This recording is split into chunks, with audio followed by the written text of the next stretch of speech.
I am a strong proponent of no earmarks. Would you be willing to take a pledge to that effect? Absolutely.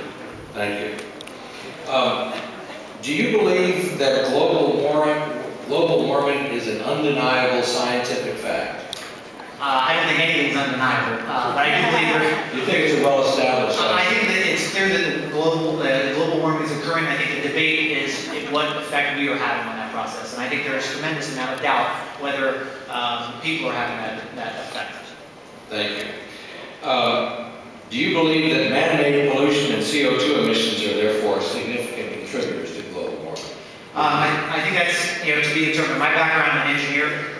Engineers, we love evidence, and I think that we need to continue to collect evidence. I do think that we have a responsibility, the same way we have a responsibility to our children to pass a relatively debt-free country.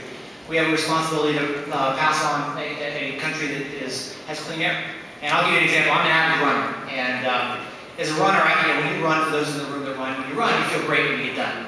Well, I've been in Beijing, and I will tell you, for those that haven't, when you run in Beijing, you actually have the opposite effect. You get done, and your lungs actually hurt. I mean, the pollution is that bad.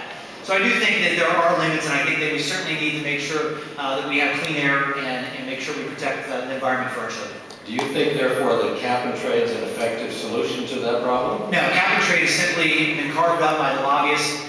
The benefits small business or big business at the expense of small. I mean, you look at the passes that the big companies get in that. I owned a manufacturing company that was high-tech, skill jobs in the biotech industry. Our second biggest cost after employees was energy.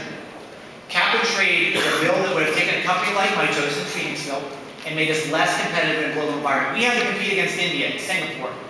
And that bill would have taken our 40 manufacturing jobs and eventually driven us into the ground and forced companies like Mitos to leave this